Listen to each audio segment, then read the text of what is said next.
Hello বন্ধুরা, সুপ্রভাত। তোমরা সবাই কেমন আছো? আশা করি খুব ভালো আছো, আর আমরাও খুব ভালো আছি। চলো তোমাদেরকে নিয়ে আর একটা নতুন ব্লগ আমি স্টার্ট করছি। তো এইদিকে দেখতেই পারছো, আমি সকাল সকাল চলে এসেছি আগে বিছানাটা তুলতে। কাজের শুরুতে বিছানাটা যদি তুলে নিই না, তাহলে ঘরটাও পরিষ্কার লাগে। আর এদিকে নিচে দেখতে পাচ্ছো কে আছে? হ্যাঁ, দুদিন আগে যে নতুন অতিথি আমাদের বাড়িতে এসেছিল, সেই নিচে বসে আছে। তবে তোমরা এটা ভেবো না যে ও নিচে থাকে, সারাক্ষণ উপরে থাকে। কিন্তু তবুও দেখো, কিছুক্ষণের জন্য নামালে কেমন ছটফট করছে উপরে ওঠার জন্য। ও তো নিজে উঠতে পারে না, তাই আমাকে তোলার জন্য বলতে চাইছে। তো এদিকে দেখো, আমি কিন্তু বিছানাটা ভালো করে পরিষ্কার করে নিচ্ছি। সকালে তোমাদের দাদা বিছানাটা পরিষ্কার করে যায় ঠিকই, কিন্তু বিশ্বাস করো, যতক্ষণ না নিজে ওই বিছানাটাকে টান টান করে মেলে রাখছি, ততক্ষণ আমার মনে শান্তি হয় না। তাই আমি আরেকবার বিছানা পরিষ্কার করতে চলে আসি।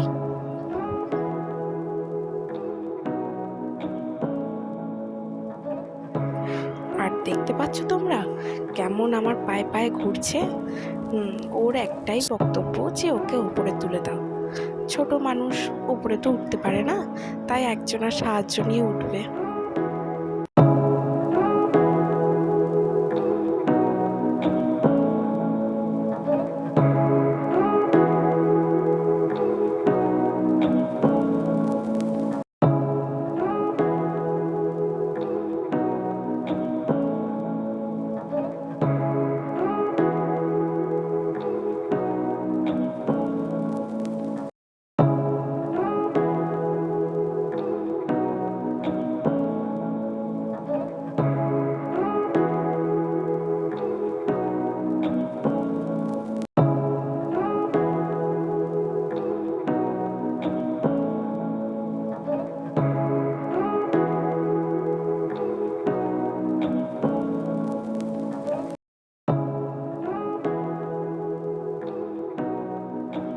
আর এইদিকে দেখো, আমি কিন্তু পিলো কভারগুলো চেঞ্জ করে নিচ্ছি। আর নিচে ওকে দেখছো কত দুষ্টু, সমানে ওপরে উঠবে বলে আমাকে বলে যাচ্ছে। না, ওরা বলতে পারে না ঠিকই, কিন্তু ওরা ইশারায় মানুষকে অনেক কিছুই বলে দেয়, যেটা আমরা অনেক সময় বুঝি না। দেখছো কেমন ঘুরঘুর করছে খেলার জন্য। আর এদিকে দেখো, আমি পিলো কভারটা এর জন্যই চেঞ্জ করছি, কারণ আমার ওর যে বেডশিট আছে না ম্যাচিং, ওটা আমার কাছে আছে, ওটা বিকালে পাতবো। তার জন্য আপাতত পিলো কভারগুলো আমি অন্য চেঞ্জ করে দিচ্ছি, ওগুলো যদিও খুলে নেবো। আসলে কি বলো তো বন্ধুরা, বিনা কভারে দেখতে কেমন লাগে না বিছানাটায়, তার জন্য একটা আপাতত কভার পরিয়ে রাখছি। আর এইদিকে দেখছো ছোট্ট অতিথিটা কি করছে, খেলা করছে। হ্যাঁ, ওর বন্ধু থাকার সত্ত্বেও একা একা খেলা করে, কারণ ওর বন্ধু সারা দিন ঘুমায়। কখন সকাল হয়েছে দেখো, ও কত ছটফটে উপরে এসে খেলছে। আর আরেকজন যে আসছে দস্যু, সে কিন্তু নিচে এখন আরামে ঘুমাচ্ছে। জানো তো, ও একটুখানি অলস টাইপের, তাই ও চট করে কিন্তু ওঠে না। এমনকি ওকে যদি কেউ ওঠানোর জন্য বিরক্ত করে না, ও খাটের তলায়, সোফার তলায় যেখানে পায় সেখানে চলে গিয়ে ঘুমিয়ে পড়ে, তাতে গরমই থাক আর যাই থাক। আর এ এতটাই চঞ্চল যে ওকে সারাক্ষণ খুঁজে থাকে খেলার জন্য, কাউকে না পেলে আমাকে বোঝাতে চায় যে একটু খেলো। কিন্তু কি করব বলো তো, ঘরের কাজ তো করতে হবে না, ওর সাথে তো আমি খেলতে পারবো না এখন। তো যাই হোক, চলো আমি আমার কাজগুলো কন্টিনিউ করি, আর ও একা একাই খেলুক।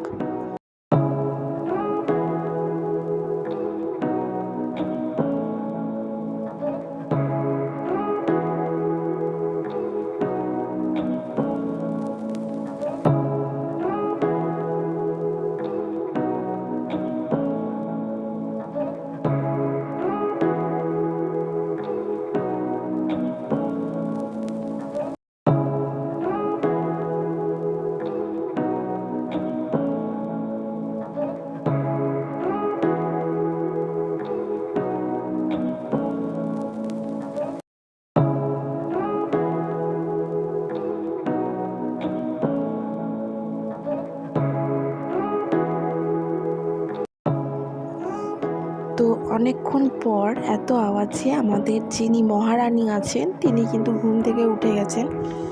এবার দেখছেন টুই টুই করে লেজটা নাড়াচ্ছে। ওকে আমি খেতে দিয়ে দেবো। খাওয়ার কিন্তু আমি ওদেরকে দিয়ে দিয়েছিলাম।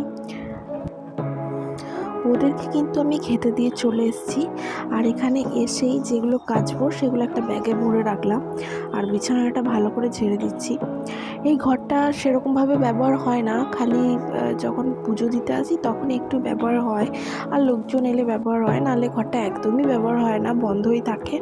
তার জন্য এই ঘরটা বেশি পরিষ্কার করতে হয়। আর এদিকে দেখো সকালে যা আমরা টিফিন করেছিলাম সেগুলো সব মাজা ধোয়া হয়নি, সেগুলো সব মাজা ধোয়া করতে হবে।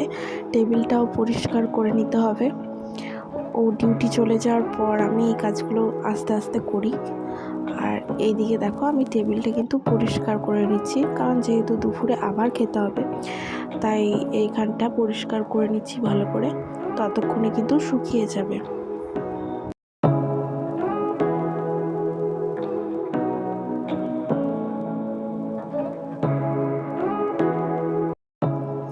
আর এই যে চলে এসেছি আমি। এইটাই মনে হয় সব থেকে বিরক্তির কাজ আমার কাছে, বাসন ধোয়া। বাবা রে, যত বাসন ধুই তত বাসন। কোথা থেকে এত বাসন হয় জানি না। যা যা রান্না করেছিলাম, যা যা খাওয়া হয়েছিল, সমস্ত বাসন এখন আমি ধুয়ে রাখবো।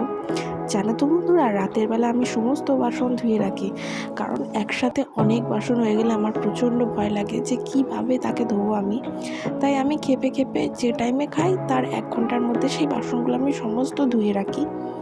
তো দেখো এখানেও বাসনগুলো ধুচ্ছি, কিন্তু বিশ্বাস করো ধুতে একদম ইচ্ছা করছে না। আজকে প্রচণ্ড গরম ছিল, কিন্তু কি করব বলো, কাজ তো করতেই হবে না, তাই আস্তে আস্তে বাসনগুলো ধুয়ে নিচ্ছি।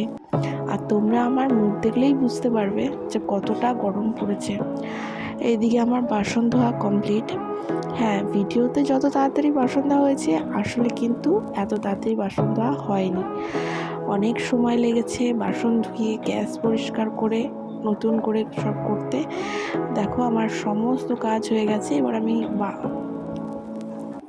এবার আমি বাসনগুলো তুলে ভালো করে রান্নাঘরটা পরিষ্কার করে কাজটা কমপ্লিট করে নেব।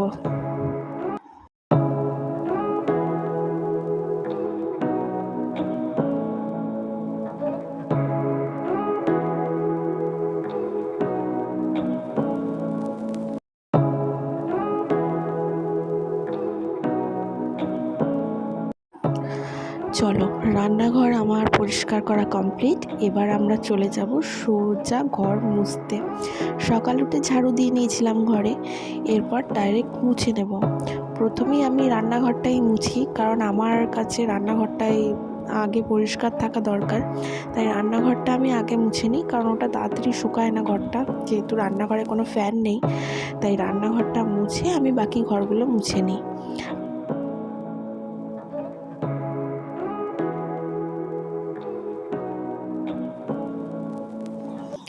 বেচারার লেগেছে বলে একটু হাত বুলিয়ে দিলাম, ও আবার চুপ করে শুয়ে পড়লো।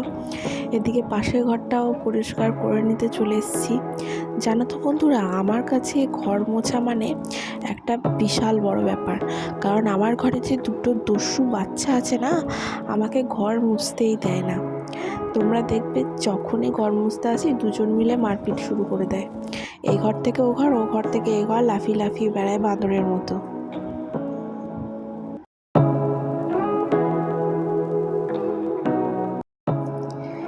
এরপর দেখতে পাচ্ছ তোমরা ফাঁক দিয়ে কিছু একটা, হ্যাঁ, আবার ও ঘুমিয়ে গেছে। ভীষণ ঘুমায়, খেলার কোনো কোনো এনার্জি তোমরা ওর প্রতি পাবেই না। আর এইদিকে দেখো ছোটোটা কিন্তু সব সময় ঘুরে ঘুরে বেড়ায়, আর বড়টা প্রচণ্ড ঘুমায়, এখন অবধি ঘুমাচ্ছে। দেখছো দেখছো, ওকে আমি বলে বলে ওঠাতে পারি না।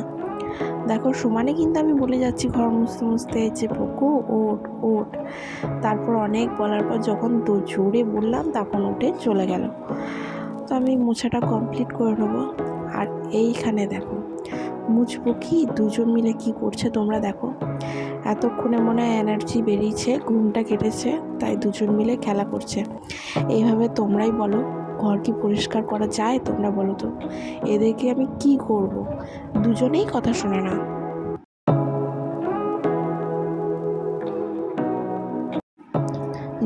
দিয়েছি বলে বড়টা কিন্তু খাটের তলায় ঢুকে গেছে।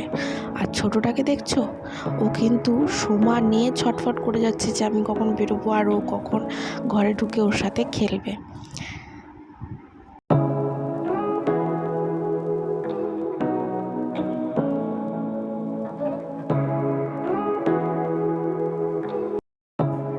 দেখো ঘর আমার মোছা হয়ে গেছে, এবার দেখো কেমন দুজন মিলে বেরিয়ে যায়।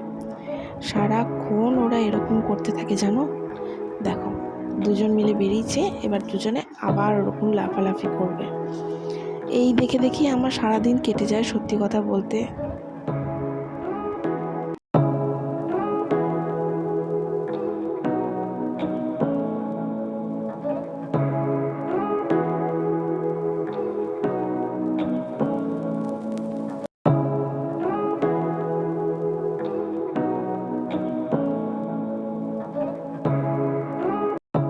আর এদিকে দেখো বারান্দাটা মুছতে চলে এসেছি। হ্যাঁ, ওরা কিন্তু সব সময় আমার সাথে সাথে থাকে, যেখানে যা মুছবো ছাদ নিচ সব সময় সাথে সাথে ঘুরে, পায়ে পায়ে ঘুরে। তোমরা আমাকে জানিও তো, তোমাদেরও ঘরের ছোট সদস্যরা কি এরকম করে ঘোরে?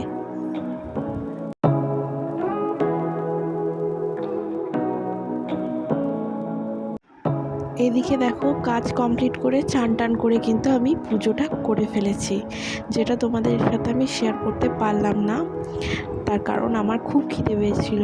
এদিকে আমি খাবার বেড়ে নিয়ে চলে এসেছি। দেখো ছিল ভাত, ডাল, আলু পোস্ত, মাছের ঝাল আর একটা পেঁয়াজ ছাড়িয়ে নিয়েছিলাম। আর এদিকে আমি চান টান করে এসেছিলাম, একবারে খাওয়ার টেবিলেই বসে যাচ্ছি, কারণ আমার খুবই খিদে পেয়েছিল। আর ওদের কিন্তু আমি খেতে দিয়েছিলাম, ওদেরকে আমরা আগেই খেতে দিয়ে দিই। আর এদিকে দেখো বিকালে দুজন মিলে কেমন বসে বসে আদর খাচ্ছে। তো বন্ধুরা, তোমাদের যদি এই ব্লগটি ভালো লেগে থাকে তাহলে অবশ্যই সাবস্ক্রাইব করে পাশে থেকে যেও আর বেল আইকনটি ক্লিক করে দিও। দেখা হবে নেক্সট ব্লগে।